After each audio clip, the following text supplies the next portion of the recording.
And we're back like we never left. Oregon fans, what's going on? How we living? Thank you so much for tuning in to another episode of the Ducks Dish podcast, your premier podcast for all things Oregon recruiting and Oregon football. Just in case you're new here, I'm your host, Max Torres, publisher and lead editor of Ducks Digest, covering the Oregon Ducks over on Fan Nation, part of the Sports Illustrated Network. Excited to have you guys along today for another episode of the Oregon Rundown. Fall camp is underway in Eugene, and we're starting to get some updates from Dan Lanning and a couple of the Oregon football players. So I'm going to hop into some of the top quotes that we got, some of the notable updates, and just kind of some thoughts on where I think Oregon football is at a couple of different positions, as all eyes are on that home opener against Portland State in Eugene. So we're going to do that. Maybe a little bit of recruiting talk. Wouldn't be surprised if we ended up talking some recruiting. As you guys know, that's my specialty. That's what I love talking about. But we're also going to have a mailbag portion of today's episode if we can get some questions in from you, the viewers. I'm coming to you live on YouTube at Oregon Football Max Torres and live on Twitter at M Torres Sports. So if you guys are here in the live chat, thank you so much for stopping by. Go ahead and leave me a comment and throw some questions my way, and I will do my best to try to answer those during today's show. But yeah, the support and the interaction on the podcast and on the YouTube side of things has been awesome lately. So just wanted to start off with a thank you for all your support. It has been great. Football season is more or less back. We had an NFL preseason game over the weekend. I think it was the Jets and the Browns. So we're right there, folks. It is back. And I think that I saw somewhere on a social media post a while ago saying that there won't be another weekend without football until like February something. So football is back and better. Dan Lanning and the Ducks are off to a great start in fall camp, and they're also making some noise on the recruiting trail after flipping 2024 corner Dakota Fields from the USC Trojans. So plenty of coverage on that big development for Oregon in the recent episodes of the podcast and over on ducksdigest.com. So go check that out if you haven't. Talked about what Fields' commitment means for the Ducks, and then also what's next on the recruiting trail, and more specifically at cornerback as Demetrius Martin continues to make waves as one of the premier recruiters in the Pac-12. So to start off today's episode of the podcast, we got a couple of notable updates yesterday after the sixth fall camp practice for Oregon out in Eugene. I'm going to start with some wide receiver talk. We're going to be talking about Makai Williams. Makai Williams isn't really a name a lot of Oregon fans know as far as football is concerned. But why am I talking about him? Well, the development from Tuesday is that Makai Williams had been added to Oregon football's fall camp roster, and he's going to be playing some wide receiver for the Ducks. And why is this an important development? Well, it's because Makai Williams is a world-class sprinter, easily one of the fastest athletes in the entire country. Makai Williams has made a name for himself on the track as a Duck, a premier sprinter, one of only a handful of people I feel like in the country. I'm not very knowledgeable with track, so give me some grace here. But the dude runs a sub 10 in the 100 meters, which is absolutely unreal. And then he also runs I was trying to think of what the time was in the 60 meters. But let me pull that one up for you here.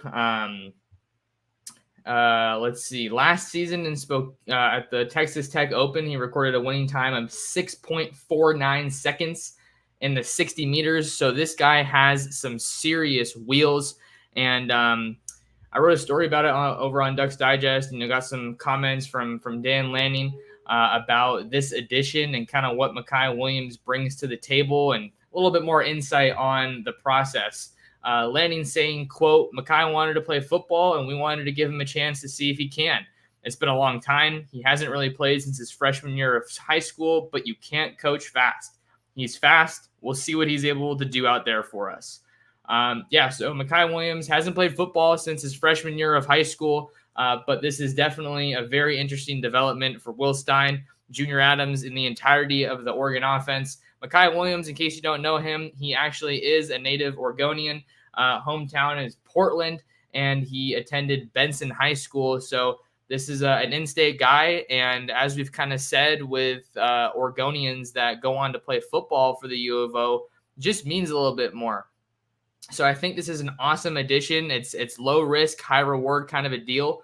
He did join the team as a walk-on, as Lanning confirmed that he does not count against the 85-man scholarship limit following Tuesday's practice. I got another quote here from Lanning talking about, he was asked about what that interaction was like with Jerry Schumacher, who is the head track and field coach for the Ducks. And he said, quote, Jerry's a team guy. Jerry and I talked before, and he said, yeah, this is something he wants to do. This is something we want to let him do. It's our job to see if he, and then Lanning said, if it's our job to see if it's going to be a fit for him, because he's obviously got a long career ahead of him in track, and that doesn't change.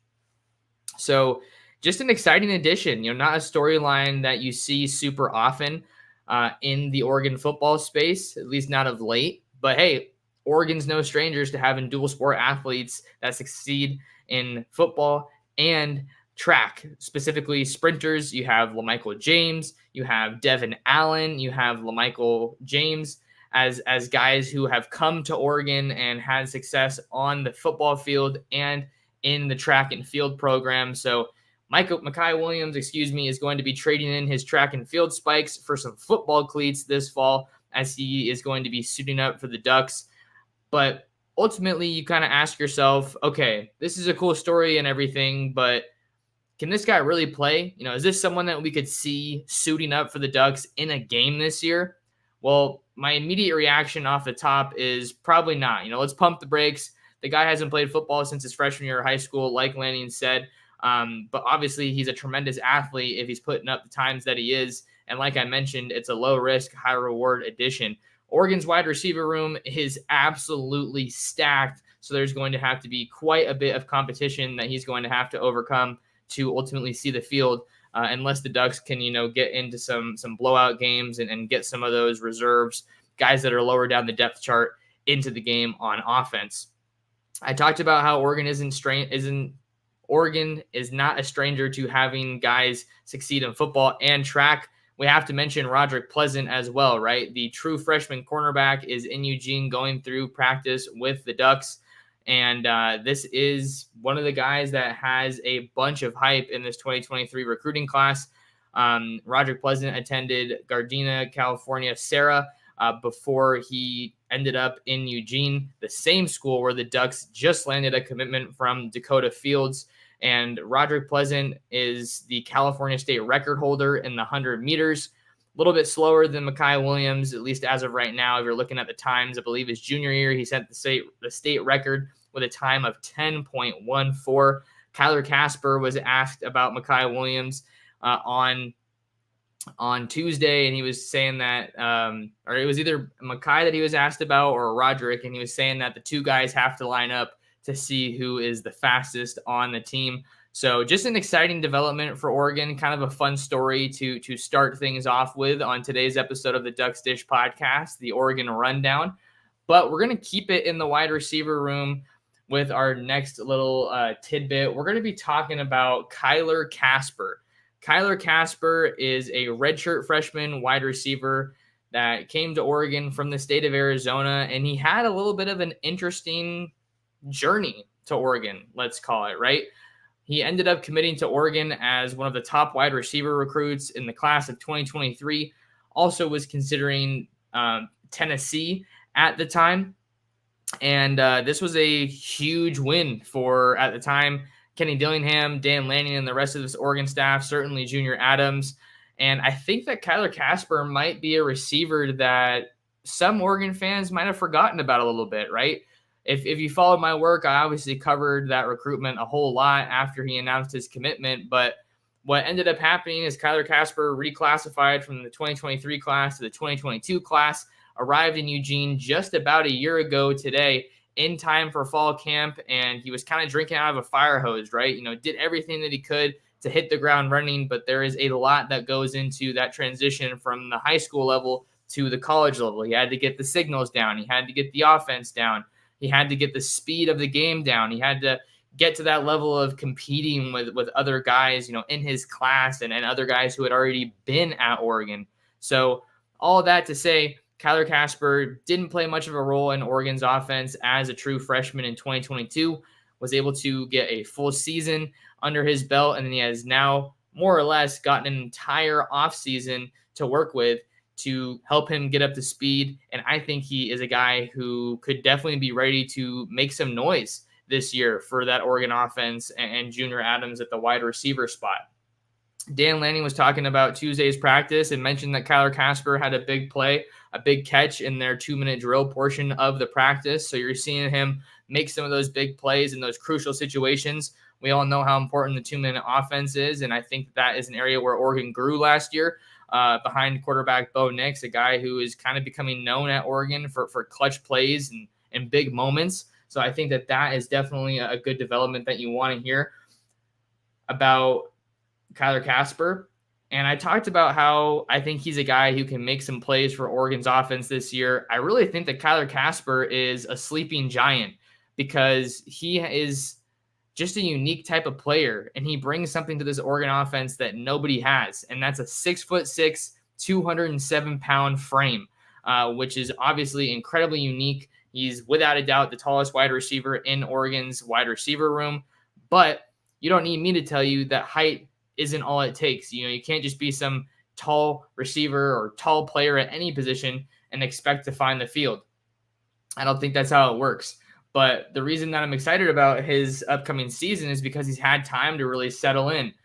He's trying to play at 210 this upcoming year. I think that's great. That's kind of where you want him. And he moves really well for a guy of his size. And there's reason to be confident that he can take that next step because he was a great playmaker at the high school level.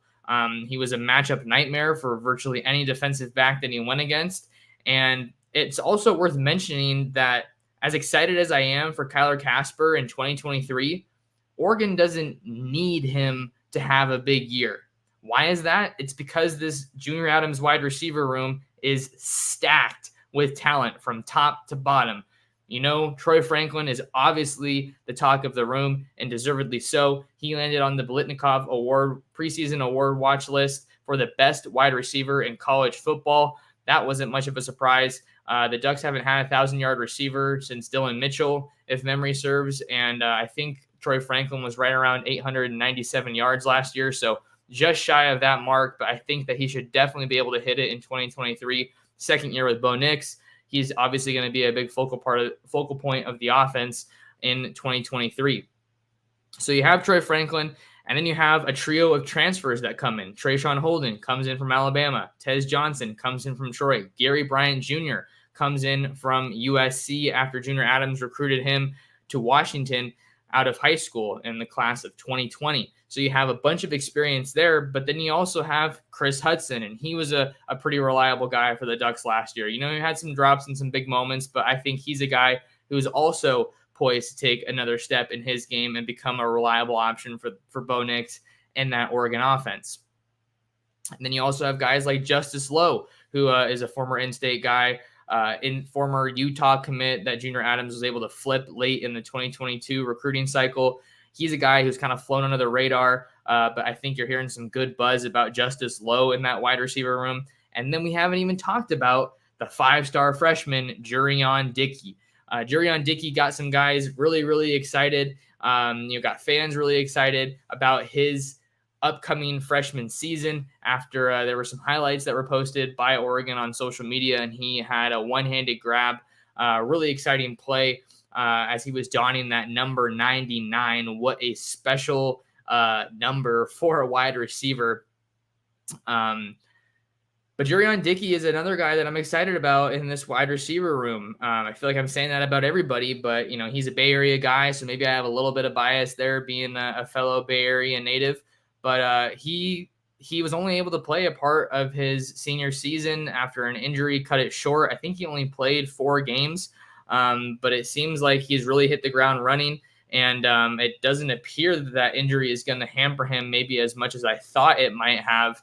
You got to keep in mind here, Jurion Dickey didn't enroll early. He was a normal enrollee, quote unquote, that arrived with the rest of this 23 class in June. So he has, by all indications, by all signs, hit the ground running. And then you have another All-American caliber guy in Ashton Kozart, who enrolled early. So this wide receiver room for Oregon is completely loaded, and they shouldn't have any depth concerns. But Kyler Casper is someone that I think maybe needs to be in discussions for a little bit more of significant playing time right now. Because another thing that is going in his favor, working in his favor, is that he has continuity at Oregon. He has his first full offseason under his belt with the Ducks. Like I mentioned, he is learning a new offense, as is everybody else, with Will Stein coming in from UTSA. But it's his second year working with Junior Adams. So, all of the language, a lot of the language, I should say, I shouldn't say all of it, a lot of the signals and the signs, the speed of the game, he's already got that down pat. He's talking about how the game is slowing down for him now that he has been at Oregon for as long as he has. Coaches talk about it all the time. Once you get the speed of the college game down, once you get the scheme of your team down, the playbook, being in the playbook, and then getting more comfortable just with competing with guys at the college level, realizing that you're not that guy anymore. If you were a 6'6" wide receiver and you were an absolute matchup nightmare when you were playing high school ball out in Arizona, you would probably go, get to Oregon with that mindset, or whatever school is saying, hey, I'm that guy. But I'm not saying this happened with Kyler Casper, but this is just a talking point about college football in general. Stars don't matter, and no one gives a rip about what you did in high school. So Brooks Durham here says Casper is him. I don't know if I'm ready to say that, but he's definitely somebody that I am super excited to see in the 2023 season. I think all signs are pointing towards him having a breakout year. He talks about kind of what makes him different. He said that no one really is his size. No one's 6'6" and can move like he can run the routes like he can. So keep an eye out for Kyler Casper as a breakout candidate in this Oregon offense. He's not going to be talked about a whole lot, I don't think, just because there are so many guys that kind of project to be ahead of him because they've played more football at Oregon, or they've played more college football and are more experienced, have produced more. But boy, Kyler Casper is someone that you have to be excited about if you're looking at the wide receiver position. All right, keep those questions coming in. If you guys are just joining us, thanks for tuning in to another episode of the podcast here over on YouTube at Oregon Football Max Torres. Make sure to hit that like button, drop me a comment, and throw some questions my way. It can be Oregon football, it can be Oregon recruiting, whatever it is, I'm game for it and just excited to be here. So we're going to continue moving right along and talk about Jeffrey Bassa, because he made a comment following Tuesday's practice that I think got some people very excited. He was asked about Oregon's physicality and kind of where the defense is at. And specifically on the physicality front, let me pull up the direct quote here. He said that the physicality for Oregon is, quote, way through the roof. I think we're going to be a more physical team this year. And that got a lot of people excited. And I think it's kind of one that maybe can get blown out of proportion. I think that you would expect Oregon's defense to be physical. I think whether you're talented or not, you need to be a physical defense just so you can kind of have that identity, get that respect on a national scale. But we're kind of at that point, leading up to the season where, we're going to see some quotes probably get grabbed from fall camp or whatever it is from practice. And some of that hype's going to be building up for Oregon. And I think that this is a defense that has a lot to prove. There's pressure on this Oregon defense, no doubt about it. Not only was Oregon's defense pretty bad overall last year, to put it lightly, the pass defense was pretty suspect. There was very inconsistent pass rush. They had some really good moments defending the run, made some good plays in that Utah game. That was probably their most complete defensive effort of the year last year. But make no mistake about it, there is a lot of pressure on this Oregon defense, not only because you go out and add guys like Jordan Birch from South Carolina, Nico Reed from Colorado, who played under Demetrius Martin, Kyrie Jackson from Alabama, Justin Jacobs from Iowa. This team definitely reloaded on defense, and that's without even talking about some of the recruits that they were able to land. So we'll talk a little bit more about those guys, because there's another guy that's generating some buzz in that true freshman class. But you lose Christian Gonzalez from a year ago on defense. You lose DJ Johnson. You lose Noah Sewell. And DJ Johnson and especially Noah Sewell, those were two big leaders on your defense, as was Christian Gonzalez, who played his way into a first-round selection to the New England Patriots. So there are some good pieces coming back, but they lost some pieces too. So this team is fortunately returning a bunch of its defensive talent, but you're also looking to take on a little bit of a new identity. I don't think Oregon's defense has been truly dominant since 2019, since the last time they won the Pac-12 title. When you had that amazing defense under Andy Avalos with guys like Kayvon Thibodeau, Troy Dye, Javon Holland, Diamador Lenore, there were so many good pieces, Jordan Scott. There were so many good pieces to that Oregon defense.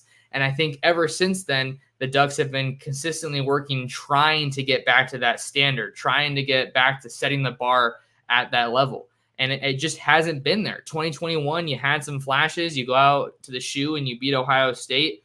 You get some really close wins that you maybe should have lost, but the defense kind of took on that bend, don't break mentality in 2021, which is great when you're winning games, but it's go time now. You know, Oregon's heading to the Big Ten. Dan Lanning just signed a huge contract extension. The pressure is on because Dan Lanning has made a name for himself as one of the best defensive minds in college football. Tosh Lupoi, phenomenal recruiter, has developed some really elite players. You have those guys working together, and Oregon fans are over here saying that's the best you can do with that defense. Are you joking? I mean, I'm not trying to rip into them. I'm just trying to tell you how it is. The defense fell short of the mark last year, and now you have a loaded roster, with these guys from the portal and a really, really good coaching staff. I think that there's pressure for Oregon to have one of, if not the best defenses in the Pac-12. Kenny Dillingham came in and in one season lit up the scoreboard, set the Pac-12 on fire. Well, now he's down south in Tempe coaching at Arizona State.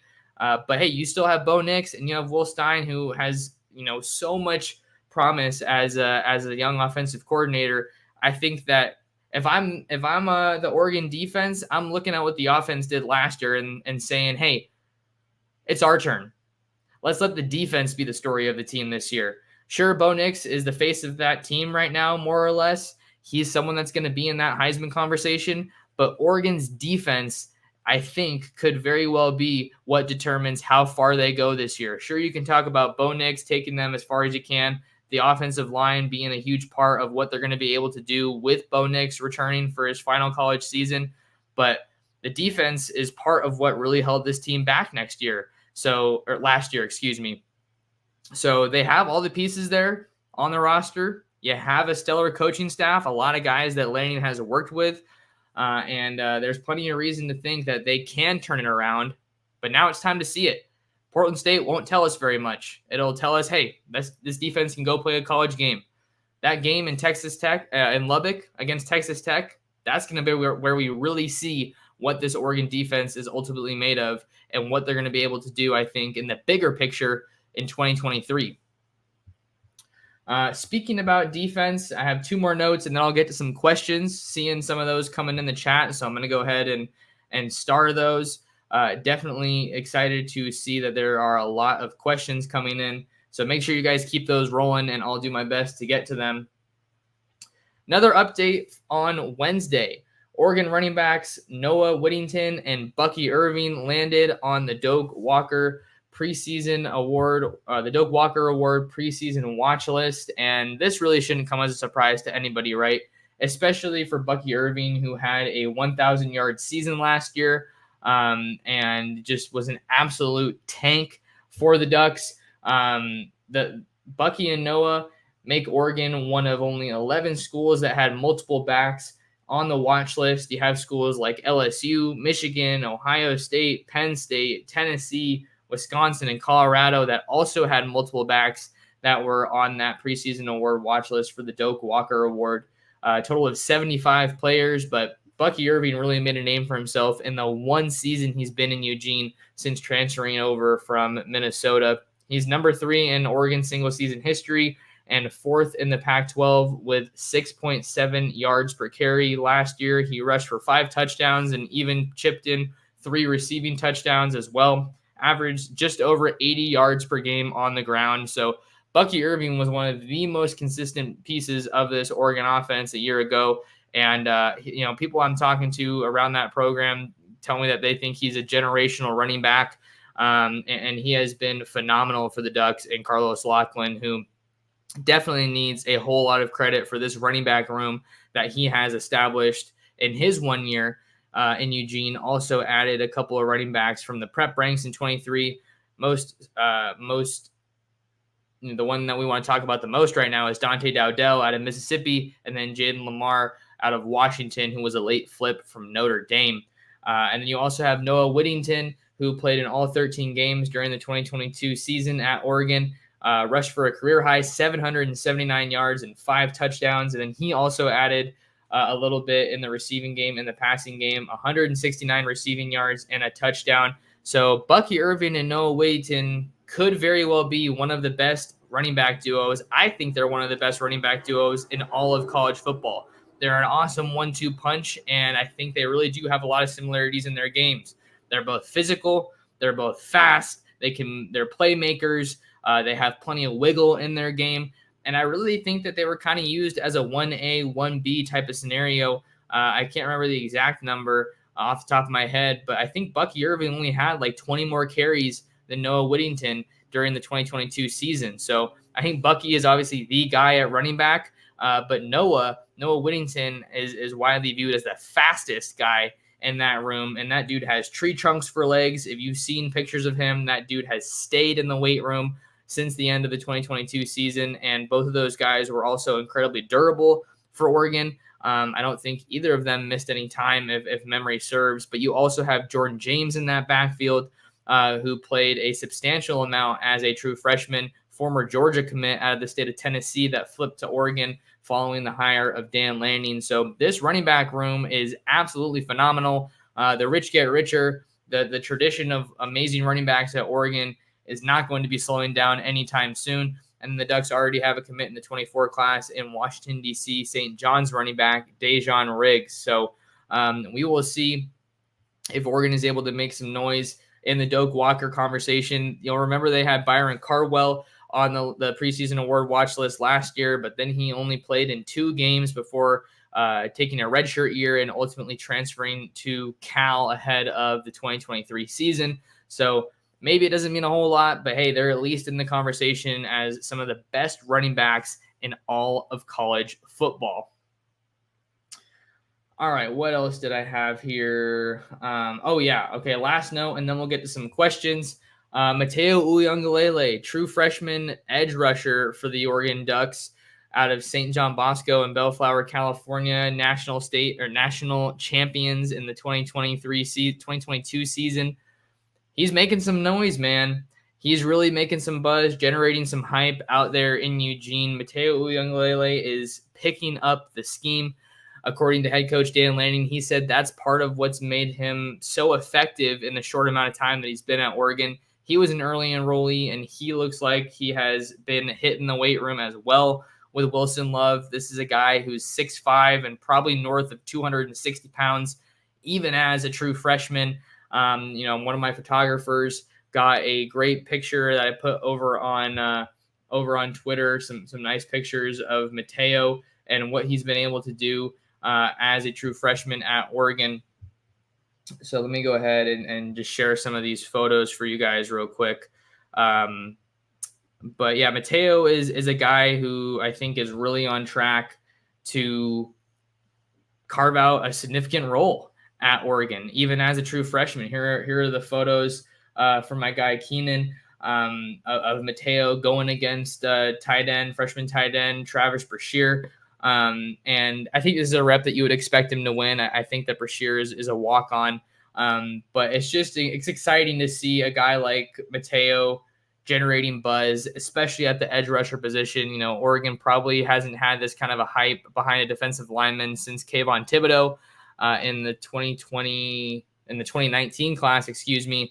And maybe it's important to mention KT because as much hype as he had and all the buzz that he was generating, he really didn't carve out a starting role in that Oregon defense until kind of the back end of his true freshman season. So I'm not ready to say that Mateo is going to start, but I'm not surprised that there's a lot of buzz around his name right now in fall camp.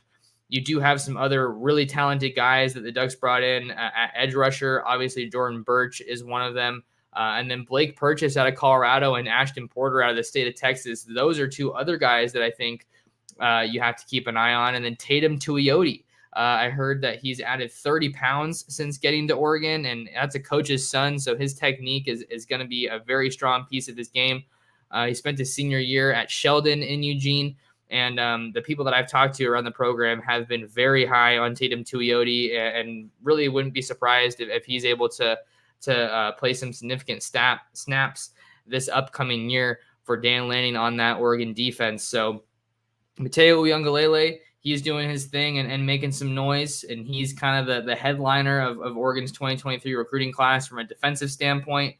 Huge win for Dan Lanning and Tosh Lupoi over the likes of Ohio State, USC, but he's making some noise, and we're going to have to see what things look like if he's going to be able to see the field in that game against Portland State. He's picked up the scheme, which is allowing him to play that game with a lot more comfort and ease. So picking up the scheme is the first part of it, and now he's going to be able to just hopefully let it rip and really take things to the next level during his true freshman season.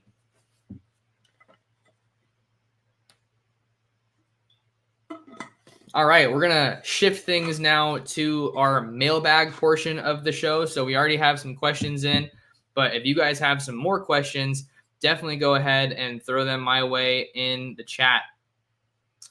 All right, let's see. We got our first question of the day from Wink. Says, hey, Max, love what you do. With that being said, if Oregon misses out on Jeremiah McClellan, do they close the books on wide receiver, or do they maybe target USC verbal Xavier Jordan? Yeah, the wide receiver position is certainly one that I am very intrigued by for Oregon in this 2024 class. Just to get you guys up to speed if you haven't been following it too much, Jeremiah McClellan is a 2024 wide receiver out of St. Louis, Missouri, plays his ball over at Christian Brothers. The Ducks do have some familiarity recruiting Christian Brothers. They recruited Jeremiah Love, who was a running back that eventually ended up committing to Notre Dame from Christian Brothers. So there's some familiarity there with the St. Louis area, which is absolutely loaded with talent. Missouri is loaded with talent. Not only do you have Jeremiah McClellan, you have five-star wide receiver Ryan Wingo, who is one of the top playmakers in the entire country. You also have Williams Nwaneri. I can't remember how you say it. He's the number one defensive lineman in the country for 2024. He's got Oregon in his top five alongside schools like Georgia, Missouri, and I want to say Tennessee as well. I can't remember the fifth school off the top of my head.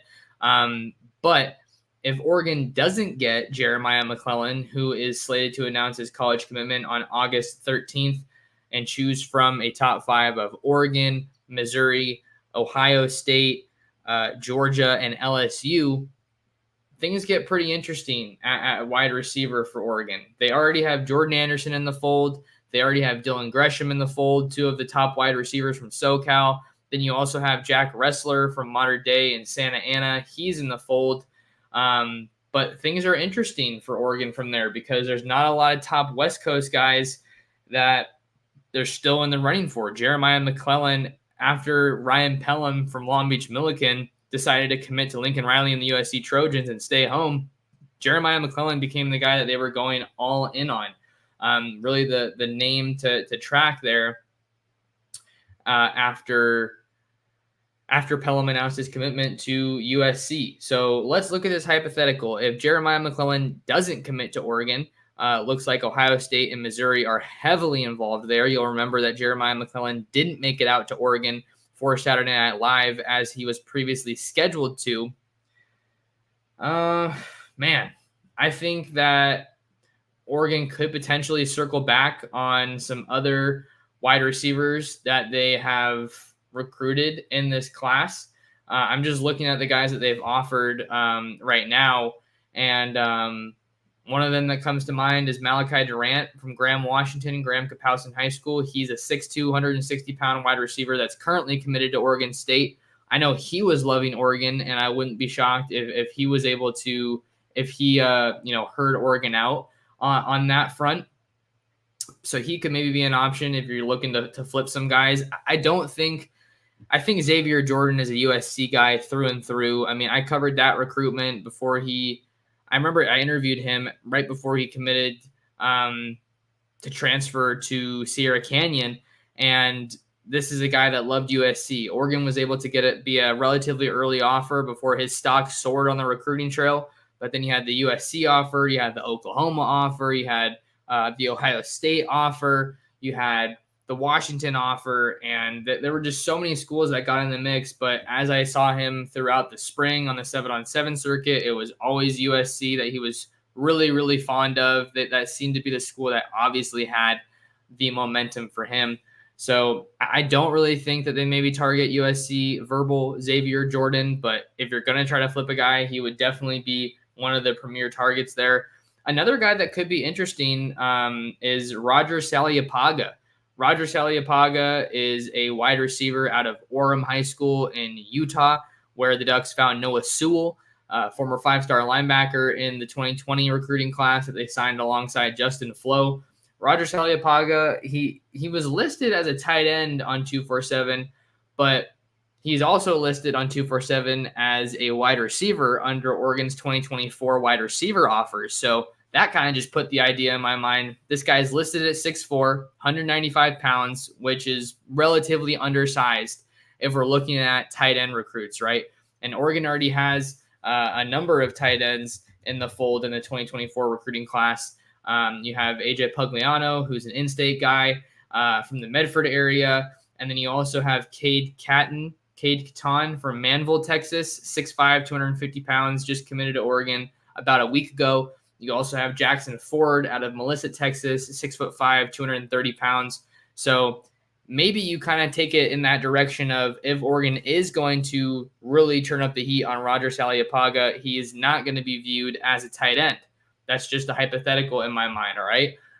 So I think that he is someone who's been very fond of Oregon. I have talked about Oregon with him during his recruitment. So maybe because he is, a leaner guy, his bio says tight end / wide receiver. So maybe he's going to be able to be open to the idea of playing wide receiver at the next level. Roger Saliapaga announced that he was cutting his recruitment down to 10 schools on July 28th, which is my birthday. So shout out.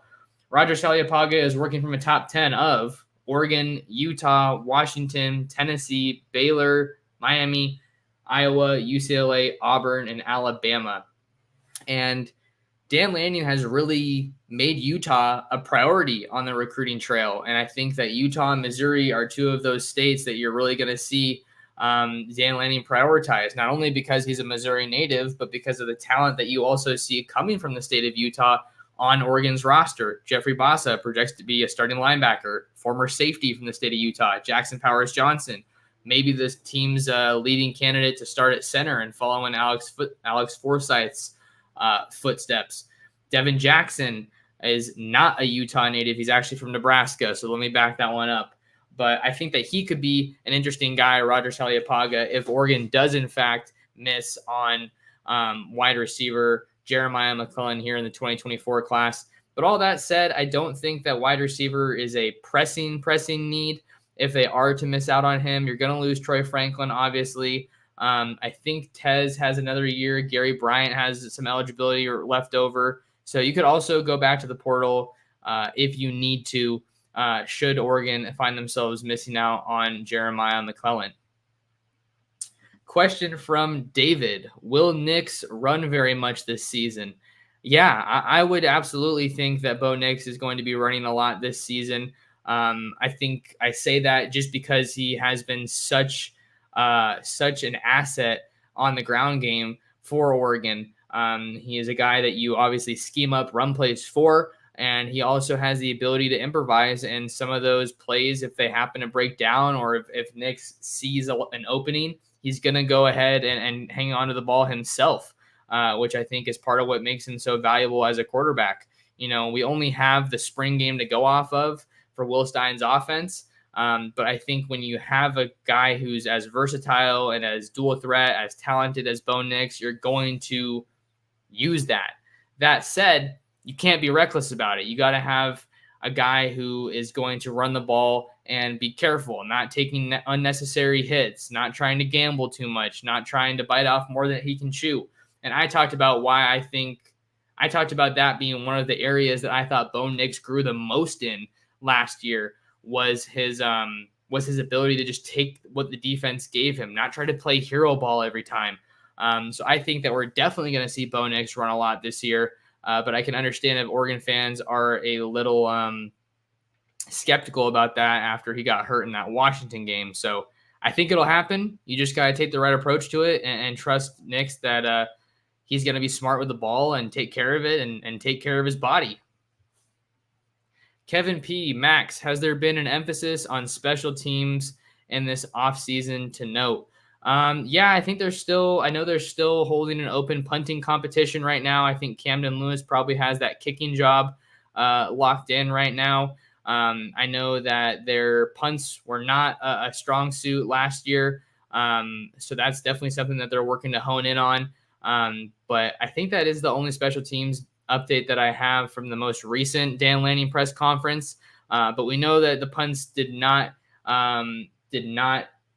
cut it last year for Oregon. So that's definitely going to have to be a priority for them. And it kind of has been in fall camp so far. So we're going to have to see what that ultimately looks like. I definitely want to tighten up the coverage units for both of those units, kickoffs and punts. And I'm also thinking that their kickoff return game could definitely be in line for an upgrade just because of the guys that they have. Noah Whittington and Bucky Irving, I think they fielded kicks at some point. I know that Makai Williams was fielding punts yesterday at practice. Roderick Pleasant obviously has some crazy speed, so that's probably an area that he could find himself really contributing at from an early point in his college career. And then also Cole Martin. Cole Martin is easily one of the most explosive guys that Oregon signed in the 2023 recruiting class. Now he's on campus. He's a coach's kid. He knows how to play the game well, has a good football IQ, but that guy can scoot. That guy can move. He was injured when I saw him at the Adidas All-American Bowl in San Antonio, but Cole Martin made some noise as a return specialist for Basha, who won the Open Division State title in 2022 in Arizona. So I fully expect that Cole Martin is a guy. I think if he's not already, Cole Martin should absolutely be a guy that's getting some looks as a returner for Oregon to really help take the special teams to that next level, because the kickoff return game really hasn't been that special at Oregon since Dan Lanning got hired. So that's probably a mark that he's looking to improve on. And they have plenty of guys that can help do that in the return game. All right. Obi-Wan with a question. Do you think that the Pac-12 is going to remain focused overall this season when most of them know they're leaving? Yeah, I think I think the Pac-12 is going to remain focused overall. Sure, the Pac-4 might have some other things on their mind with Oregon State, Washington State, Cal, and Stanford all trying to figure out where their next home is going to be. But I think for the most part, the conference is going to be pretty locked in. And I'm going to tell you why. There hasn't been this much hype around Pac-12 football in a long time. You have top quarterbacks from top to bottom nearly at almost every Pac-12 school. You got Bo Nix, you got Caleb Williams, you got Michael Penix, you got Cam Rising. You have DJ Uiagalelei. You have Dante Moore at UCLA. Some interesting rumors lately about Dante Moore. Maybe we can talk about those later after I get through some of these questions. But there is so much hype around the Pac-12, certainly around the quarterback situation, but really just around the conference as a whole. I think you're looking at a lot of schools that can make some noise. I think Oregon and USC are obviously viewed as the teams that people are most confident can get the conference back to the playoff after Washington went most recently. And then Washington and Utah, there are two other quality programs. Utah is coming off back-to-back conference titles. They're always slept on. Maybe people are going to wake up now and give them more credit. I'm not saying write them off as conference champions, but Kyle Whittingham knows how to coach, and Cam Rising's the real deal.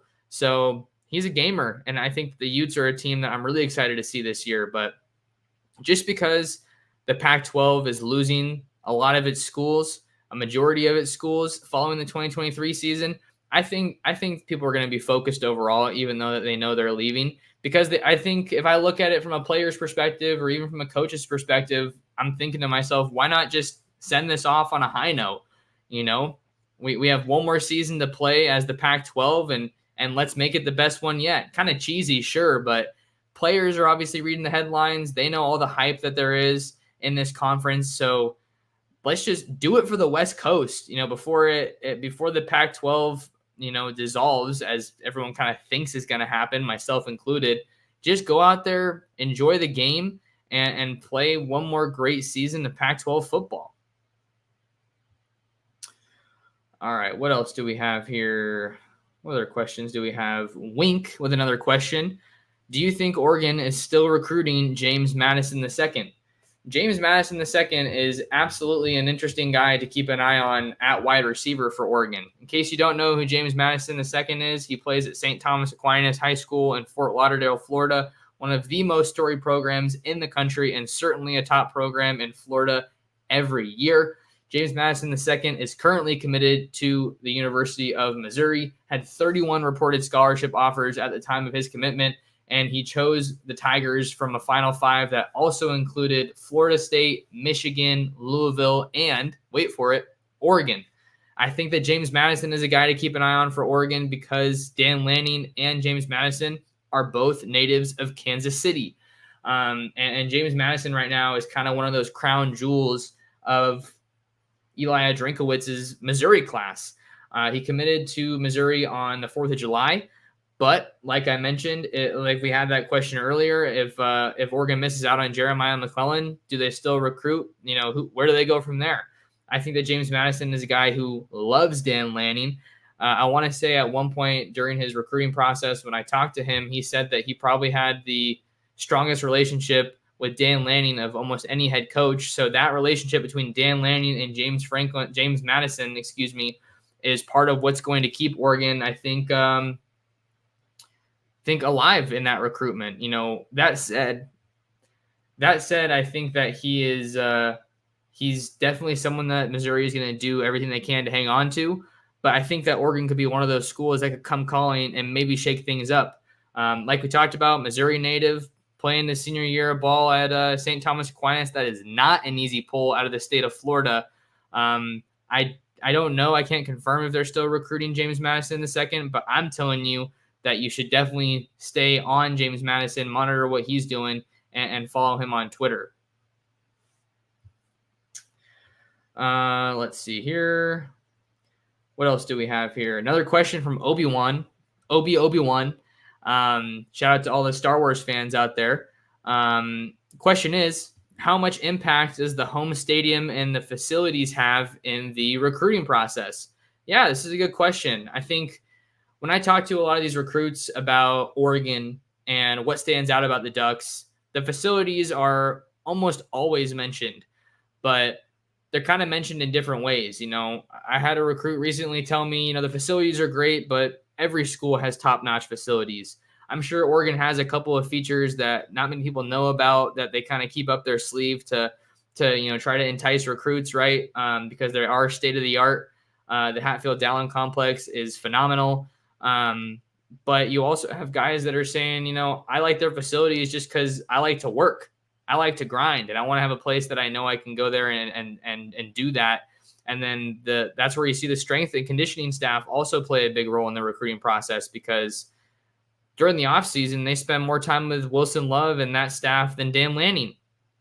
So I think that the facilities definitely play a role in recruiting, but I almost want to say that it's playing less and less of a role as time goes on, as time passes, because everyone's kind of catching up to Oregon and they all have crazy, crazy facilities. So it doesn't seem like it means as much as the people in those facilities and on that coaching staff.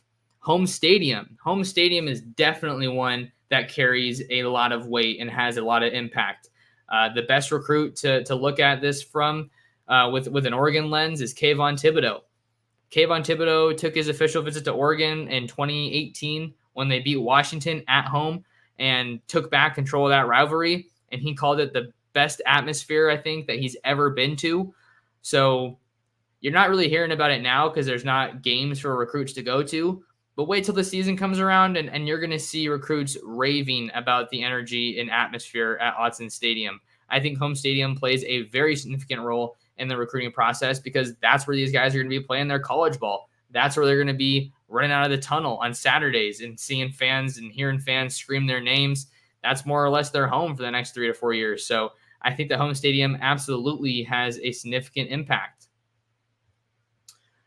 Christopher is here. What's going on? Max is the man. Appreciate you. After the move to the Big Ten, does that open the door to rushing again? Okay, so yeah, we're talking about Elijah Rushing, 5-star edge rusher out of the state of Arizona. I don't know. I don't know if this necessarily opens the door too much for Rushing. I don't really think that conference realignment or conference in general played much of a role in his decision. You obviously have to wind back the clock a little bit and realize that, when he committed to Arizona, the Wildcats and the Ducks were still in the same conference. Now Oregon's headed to the Big Ten. Arizona's heading to the Big 12 alongside Arizona State and Utah. But I'll say this, Christopher, I don't think it hurts their case with Rushing by any means or with any recruit, really. I think there's only